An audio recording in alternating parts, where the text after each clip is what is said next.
Good morning children.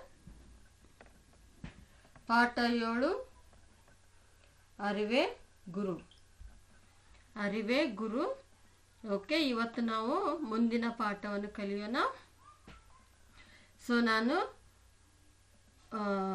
ನರಿಯ ಬಗ್ಗೆ ಹೇಳ್ತಾ ಇದ್ದೆ. ನರಿ ಯಾವ ರೀತಿ ತನ್ನ ಮರಿಯನ್ನು ಬಿಡಿಸ್ಕೊಳ್ಳಿಕ್ಕೆ ತೋಟದ ಹತ್ರ ಬಂದಿತ್ತು, ಅದೇ ರೀತಿ ಅದು ಕೋಳಿಯನ್ನು ನೋಡಿಬಿಟ್ಟು ಅದಕ್ಕೆ ಯಾವ ರೀತಿ ಅದು ಕೋಳಿಗಳನ್ನು ತಿನ್ನಬೇಕಂತ ಆಸೆ ಆಗ್ತದೆ. ಹೀಗಾಗಿ ಏನಾಗ್ತದೆ, ಕೋಳಿಗಳನ್ನು ತಿನ್ನುವ ಆಸೆಯಲ್ಲಿ ತಾನೇ ಅಲ್ಲಿ ಹಾಕಿದಂಥ ಬಲೆಗೆ ಸಿಕ್ಕಾಕೊಂಡು ಹೋಗ್ತದೆ. ಸೊ ಇದು ನಿನ್ನೆ ಮಾಡಿದಂಥ ಪಾಠ. ಸೊ ಕೊನೆಗೂ ನರಿಗೆ ಅಲ್ಲಿ ತಾನು ಆಸೆ ಪಟ್ಟಂಥ ಊಟ ಅದಕ್ಕೆ ಸಿಗುವುದಿಲ್ಲ. ಅದೇ ರೀತಿ ತನ್ನ ಮಗು ಸಹ ಅದಕ್ಕೆ ಸಿಗದೆ ಇರುವುದರಿಂದ ಅದು ತುಂಬ ದುಃಖದಲ್ಲಿರ್ತದೆ. ಸೊ ಹೀಗಾಗಿ ಏನಾಗ್ತದೆ, ಮುಂದೆ ಮುಂದೆ ಆಹಾರ ಹುಡುಕ್ತಾ ಹೋಗ್ತಾ ಇರಬೇಕಾದ್ರೆ ಅದಕ್ಕೆ ಕಂಡಂಥ ಕೋಳಿಗಳನ್ನು ತಿನ್ನಕ್ಕೆ ಆಸೆ ಪಡ್ತದೆ. ಸೊ ಹಾಗೇನೆ ಮೆಲ್ಲನೆ ಅದು ಕೋಳಿಗಳನ್ನು ಹಿಡಿಲಿಕ್ಕೆ ಹೋದಾಗ ಏನಾಗ್ತದೆ, ಅಲ್ಲೇ ರೈತ ಹಾಕಿದಂಥ ಬಲೆಗೆ ಸಿಕ್ಕಾಕೊಂಡು ಬಿಡ್ತದೆ. ಸೊ ಈಗ ಮುಂದೆ ನೋಡೋಣ ಯಾವ ರೀತಿ ನರಿ ತನ್ನನ್ನು ತಾನೇ ರಕ್ಷಿಸ್ಕೊಳ್ತದೆ ಅಥವಾ ಮಗುವನ್ನು ಹುಡುಕಲು ಮುಂದಾಗ್ತದಂತ ಈಗ ಮುಂದಿನ ಪ್ಯಾರಾಗ್ರಾಫಲ್ಲಿ ನಾವು ನೋಡೋಣ. ನರಿಗೆ ರೈತನ ಜಾಣತನ ನರಿಗೆ ರೈತನ ಜಾಣತನ ಅರಿವಿಗೆ ಬಂದಿತು. ತನ್ನ ತಪ್ಪಿಗೆ ನರಿ ಸಂಕಟ ಪಡತೊಡಗಿತು. ಅಷ್ಟರಲ್ಲಿ ಅಲ್ಲೇ ಜಿಗಿದಾಡುತ್ತಿದ್ದ ಇಲಿಗಳನ್ನು ಕಂಡಿತು. ನರಿಗೆ ತಕ್ಷಣ ಉಪಾಯವೊಂದು ಹೊಳೆಯಿತು. ಮೆಲ್ಲನೆ ಇಲಿಗಳನ್ನು ಹತ್ತಿರ ಕರೆದು, ನಿಮ್ಮ ಹಲ್ಲುಗಳು ಬಲಹೀನವಾಗಿವೆಯಲ್ಲವೇ ಎಂದಿತು. ಇಲಿಗಳು, ಇಲ್ಲ ನರಿಯನ್ನ, ನಮ್ಮ ಹಲ್ಲುಗಳು ಗಟ್ಟಿಯಾಗಿಯೇ ಇವೆ ಎಂದವು. ಅದಕ್ಕೆ ನರಿಯು, ಹಾಗಾದರೆ ಈ ಬಲೆಯನ್ನು ಕತ್ತರಿಸಿ ನೋಡೋಣ ಎಂದಿತು. ಇಲಿಗಳು ಕ್ಷಣದಲ್ಲಿ ಆ ಬಲೆಯನ್ನು ಹಲ್ಲುಗಳಿಂದ ಕತ್ತರಿಸಿ ಹಾಕಿದವು. ಸೊ ಮತ್ತೊಂದ್ಸರಿ ಓದ್ತೇನೆ, ಕರೆಕ್ಟಾಗಿ ಫಾಲೋ ಮಾಡಿ.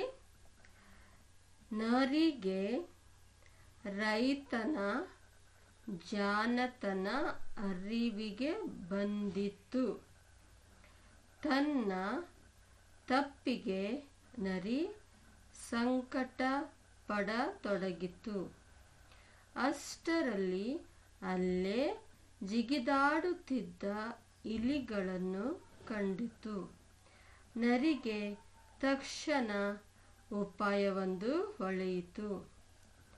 ಮೆಲ್ಲನೆ ಇಲಿಗಳನ್ನು ಹತ್ತಿರ ಕರೆದು, ನಿಮ್ಮ ಹಲ್ಲುಗಳು ಬಲಹೀನವಾಗಿವೆಯಲ್ಲವೇ ಎಂದಿತು. ಇಲಿಗಳು, ಇಲ್ಲ ನರಿಯನ್ನ, ನಮ್ಮ ಹಲ್ಲುಗಳು ಗಟ್ಟಿಯಾಗಿಯೇ ಇವೆ ಎಂದವು. ಅದಕ್ಕೆ ನರಿಯು, ಹಾಗಾದರೆ ಈ ಬಲೆಯನ್ನು ಕತ್ತರಿಸಿ ನೋಡೋಣ ಎಂದಿತು. ಇಲಿಗಳು ಕ್ಷಣದಲ್ಲಿ ಆ ಬಲೆಯನ್ನು ಹಲ್ಲುಗಳಿಂದ ಕತ್ತರಿಸಿ ಹಾಕಿದವು. ಈಗ ನಾವು ಈ ಪ್ಯಾರಾಗ್ರಾಫಲ್ಲಿ ಏನು ನಮಗೆ ಪಾಠ ಕಲಿಸ್ಕೊಡ್ತದಂತಂದರೆ, ಈಗ ಮೊದಲು ನಾವು ನೋಡಿದ್ವಿ ನರಿ ಏನಾಯಿತು, ಕೋಳಿಗಳ ಹಿಂದೆ ಹೋಗಿ ತಾನೇ ಬಲೆಯಲ್ಲಿ ಸಿಕ್ಕಾಕಿಕೊಂಡಿತ್ತು. ಈಗ ನರಿಗೆ ರೈತನ ಜಾಣತನ ಅರಿವಿಗೆ ಬಂದಿತ್ತು. ಅರಿವಿಗೆ ಅಂತಂದರೆ ತಲೆಗೆ ಬರ್ತದೆ, ಜ್ಞಾನಕ್ಕೆ ಬರ್ತದೆ. ಸೊ ಅವನಿಗೆ ಗೊತ್ತಾಗ್ತದೆ, ಓ ಇದು ರೈತನೇ ಮಾಡಿರುವಂಥ ಕೆಲಸ, ನಮ್ಮನ್ನು ಬಲೆಯಲ್ಲಿ ಕೂಡಿ ಹಾಕಿ ನಮ್ಮನ್ನು ಇಲ್ಲಿಂದ ಇದು ಕಟ್ಟು ಹಾಕಬೇಕು ಅಂತ ಒಂದು ಆಸೆ, ಅವನದು ಜಾಣತನ ಅಂತ ನರಿಗೆ ಅವನದು ಜಾಣತನ ಅರ್ಥ ಆಗ್ತದೆ. ಸೊ ತನ್ನ ತಪ್ಪಿಗೆ ನರಿ ಸಂಕಟ ಪಡತೊಡಗಿತ್ತು. ಸೊ ನರಿ ಏನು ಮಾಡ್ತದೆ, ಓ ನಾನು ಮಾಡಿದ ತಪ್ಪಿದೆ ಅಂದ್ಬಿಟ್ಟು ಅದೇನು ಮಾಡ್ತದೆ, ಅದರ ತಪ್ಪಿಗೆ ಅದೇ ಸಂಕಟ ಪಡತೊಡಗಿತ್ತು. ಸಂಕಟ ಅಂತಂದರೆ ಕಷ್ಟ, ಒಂಥರ ಹಿಂಸೆ ಆಗ್ತಾ ಇತ್ತು ಅದಕ್ಕೆ. ಓ ನಾನು ಕೋಳಿಗಳನ್ನು ತಿನ್ಬೇಕಂತ ಆಸೆ ಪಟ್ಟೆ, ಅದು ನನ್ನ ತಪ್ಪು, ನಾ ಮಾಡೋ ತಪ್ಪಿಗೆ ನಾನೇ ಬಲೆಗೆ ಬಿದ್ದಾಡಿದೆ ಅಂತ. ಸೊ ಅವನು ಸಂಕಟ ಪಡ್ತದೆ ತನ್ನ ತಪ್ಪಿಗೆ. ಅದಕ್ಕೆ ಅಷ್ಟಾದರೂ ತನ್ನ ತಪ್ಪಿನ ಅರಿವು ನರಿಗಾಗ್ತದೆ. ಸೊ ಅಷ್ಟರಲ್ಲಿ ಏನಾಗುತ್ತೆ, ಅಲ್ಲೇ ಜಿಗಿದಾಡುತ್ತಿದ್ದ ಇಲಿಗಳನ್ನು ಕಂಡಿತ್ತು. ಸೊ ನರಿ ಏನು ಮಾಡ್ತು, ಅಲ್ಲೇ ಮರದ ಸುತ್ತ, ಮನೆ ಸುತ್ತ, ತೋಟ ಸುತ್ತ ಅಲ್ಲೇ ಕೆಲವು ಇಲಿಗಳು ಜಿಗಿದಾಡ್ತಾ ಇದ್ವು. ಆ ಇಲಿಗಳನ್ನು ನರಿ ನೋಡಿತು. ಸೊ ನರಿಗೆ ತಕ್ಷಣ ಒಂದು ಉಪಾಯ ಹೊಳೆಯಿತು. ಉಪಾಯ ಅಂತಂದರೆ ಒಂದು ಐಡಿಯಾ. ಸೊ ಆ್ಯಕ್ಚುಲಿ ನಾವು ನರಿ ಅಂತಂದರೆ ತುಂಬ ಕನ್ನಿಂಗ್ ಅಂತ ಯೋಚನೆ ಮಾಡ್ತೇವೆ. ಕನ್ನಿಂಗ್, ಅದಕ್ಕೆ ಯಾವತ್ತು ಜನ ಕನ್ನಿಂಗ್ ಅಂತ ಕರೀತಾರೆ. ಯಾಕಂದರೆ ನರಿ ಯಾವತ್ತು ಮೋಸ ಮಾಡ್ತದೆ, ಯಾವತ್ತು ಜನರಿಗಾಗಲಿ ಬೇರೆ ಪ್ರಾಣಿಗಳಾಗಲಿ ಮೋಸ ಮಾಡುವುದರಲ್ಲಿ ತುಂಬ ಜಾಣ ಇದು. ಅದಕ್ಕೆ ನರಿ ನೋಡ್ರಿ, ಅಷ್ಟೊಂದು ತಾನು ಬಲೆಯಲ್ಲಿ ಬಿದ್ದುಕೊಂಡ್ರೂ ಸಹ ಆ ಒಂದು ಸಮಯದಲ್ಲಿ, ಆ ಒಂದು ಕಷ್ಟದ ಸಮಯದಲ್ಲಿ ಅದಕ್ಕೆ ಮತ್ತೊಂದು ಐಡಿಯಾ ಬರ್ತದೆ. ಅದೇನಂತಂದರೆ ಮೆಲ್ಲನೆ ಇಲಿಗಳನ್ನು ಕರೀತದೆ. ಮೆಲ್ಲನೆ ಇಲಿಗಳನ್ನು ಹತ್ತಿರ ಕರೆದು ಅವಕ್ಕೇನು ಹೇಳ್ತದೆ, ಉಲ್ಟಾ ಹೇಳ್ತದೆ. ಅದಕ್ಕೆ ಉಲ್ಟಾ, ನಿಮ್ಮ ಹಲ್ಲುಗಳು ಬಲಹೀನವಾಗಿವೆ ಅಲ್ಲವೇ. ಬಲಹೀನ ಅಂತಂದರೆ ಶಕ್ತಿ ಇಲ್ಲ, ನಿಮ್ಮ ಹಲ್ಲುಗಳಿಗೆ ಶಕ್ತಿ ಇಲ್ಲ ಅಲ್ವೇ ಅಂತ ಕೇಳ್ತಾರೆ. ಅದಕ್ಕೆ ಇಲಿಗಳಿಗೆ ಅವರ ಹಲ್ಲುಗಳಿಗೆ ಶಕ್ತಿ ಇಲ್ಲ ಅಂತ ಹೇಳಿದ್ರೆ ಅವ್ರಿಗೆ ನಾಚಿಕೆ ಅಲ್ವಾ. ಸೊ ಅವು ಹೇಳ್ತವೆ, ಇಲ್ಲ ಇಲ್ಲ ನಮ್ಮ ಹಲ್ಲುಗಳು ತುಂಬ ಗಟ್ಟಿಯಾಗಿದ್ದಾವೆ ಅಂತ ಇಲಿಗಳು ಹೇಳ್ತವೆ. ಸೊ ಆ್ಯಕ್ಚುಲಿ ನರಿ ಏನು ಮಾಡ್ತದೆ, ಇದಕ್ಕೆ ಉಲ್ಟಾ ಕೇಳ್ತದೆ. ಹಿಂಗೆ ಹೇಳಿದರೆ ಅವು ಬೇರೆ ರೀತಿಯಲ್ಲಿ ವರ್ತನೆ ಮಾಡ್ಬೋದು ಅಂದ್ಬಿಟ್ಟು ಇದು ಉಲ್ಟಾ ಹೇಳ್ತದೆ. ಆದರೆ ಇಲಿಗಳಿಗೆ ಇದ್ರದ್ದು ಉಪಾಯ ಅರ್ಥ ಆಗೋದಿಲ್ಲ.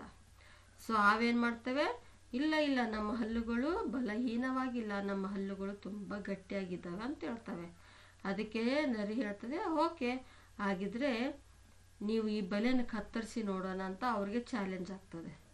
ಹಾಗಾದರೆ ನೀವು ಈ ಬಲೆಯನ್ನು ಕತ್ತರಿಸಿ ನೋಡೋಣ ಅಂತ ಅವ್ರಿಗೆ ಚಾಲೆಂಜ್ ಆಗ್ತದೆ ಅದು ನರಿ. ಸೊ ಪಾಪ ಇಲಿಗಳಿಗೆ ಏನು ಅರ್ಥ ಆಗೋದಿಲ್ಲ. ಸೊ ಇಲಿಗಳೇನು ಮಾಡ್ತವೆ, ಎಲ್ಲ ಇಲಿಗಳು ಒಟ್ಟಿಗೆ ಬಂದು ಆ ಬಲೆಯನ್ನು ಹಲ್ಲುಗಳಿಂದ ಕತ್ತರಿಸಿ ಹಾಕಿಬಿಡ್ತವೆ. ಇಲಿಗಳ ಹಲ್ಲು ತುಂಬ ಶಾರ್ಪ್ ಇರ್ತವೆ.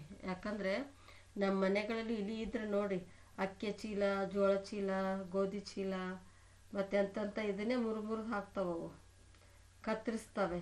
ಸೊ ಹೀಗಾಗಿ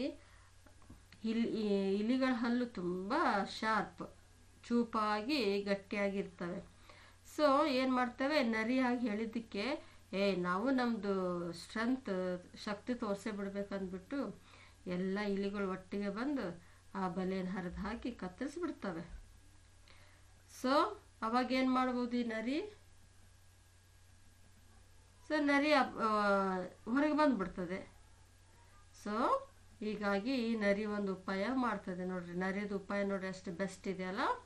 ಸೊ ಅಷ್ಟು ಬಲೆಗಳಲ್ಲಿ ಬಿದ್ದು ಒದ್ದಾಡ್ತಾ ಇದ್ರೂ ಸಹ ಅದು ಉಪಾಯ ಐಡಿಯಾ ಮಾಡೋದು ಬಿಡೋದಿಲ್ಲ ನರಿ.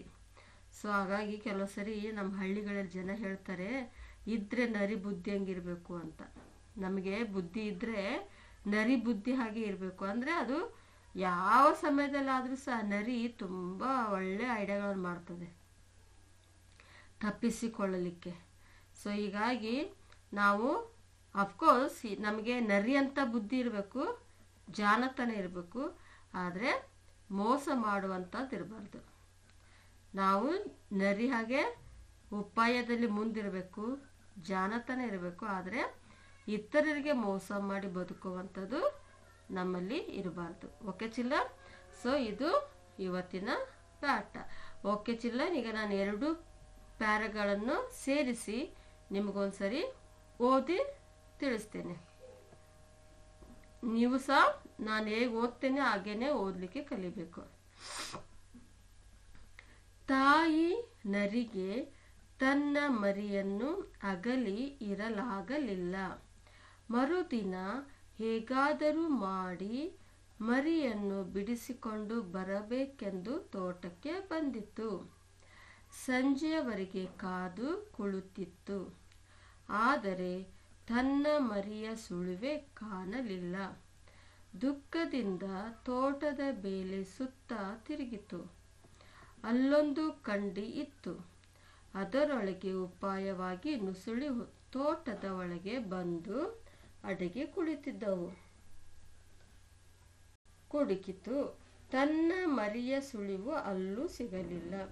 ಆದರೆ ಮನೆಯ ಪಕ್ಕದಲ್ಲಿ ಕೋಳಿಗಳು ಅಡಗಿ ಕುಳಿತಿದ್ದವು. ಹಸಿದಿದ್ದ ನರಿಗೆ ಕೋಳಿಗಳನ್ನು ಕಂಡು ಆಸೆ ಮೂಡಿತು. ಸುಲಭವಾಗಿ ದೊರಕಿದ ಆಹಾರ ಬಿಡಲು ಅದಕ್ಕೆ ಮನಸ್ಸಾಗಲಿಲ್ಲ. ಮೆಲ್ಲನೆ ಕೋಳಿ ಹಿಡಿಯಲು ತೆವಳಿತು. ಆದರೆ ಅಲ್ಲಿ ಒಡ್ಡಿದ ಬಲೆಗೆ ತಾನು ಸಿಕ್ಕಿಕೊಂಡಿತು. ನರಿಗೆ ರೈತನ ಜಾಣತನ ಅರಿವಿಗೆ ಬಂದಿತು. ತನ್ನ ತಪ್ಪಿಗೆ ನರಿ ಸಂಕಟ ಪಡತೊಡಗಿತು. ಅಷ್ಟರಲ್ಲಿ ಅಲ್ಲೇ ಜಿಗಿದಾಡುತ್ತಿದ್ದ ಇಲಿಗಳನ್ನು ಕಂಡಿತು. ನರಿಗೆ ತಕ್ಷಣ ಉಪಾಯವೊಂದು ಹೊಳೆಯಿತು. ಮೆಲ್ಲನೆ ಇಲಿಗಳನ್ನು ಹತ್ತಿರ ಕರೆದು, ನಿಮ್ಮ ಹಲ್ಲುಗಳು ಬಲಹೀನವಾಗಿವೆಯಲ್ಲವೇ ಎಂದಿತು. ಇಲಿಗಳು, ಇಲ್ಲ ನರಿಯಣ್ಣ, ನಮ್ಮ ಹಲ್ಲುಗಳು ಗಟ್ಟಿಯಾಗಿಯೇ ಇವೆ ಎಂದವು. ಅದಕ್ಕೆ ನರಿಯು, ಹಾಗಾದರೆ ಈ ಬಲೆಯನ್ನು ಕತ್ತರಿಸಿ ನೋಡೋಣ ಎಂದಿತು. ಇಲಿಗಳು ಕ್ಷಣದಲ್ಲಿ ಆ ಬಲೆಯನ್ನು ಹಲ್ಲುಗಳಿಂದ ಕತ್ತರಿಸಿ ಹಾಕಿದವು. So children, please try to read the lesson. ಉಚ್ಚಾರ ಮಾಡಲಿಕ್ಕೆ ನಿಧಾನವಾಗಿ ಮೆಲ್ಲವಾಗಿ ಪಾಠವನ್ನು ಕಲೀಲಿಕ್ಕೆ ಓದಲಿಕ್ಕೆ ಕಲಿಯಬೇಕು. Okay, thank you.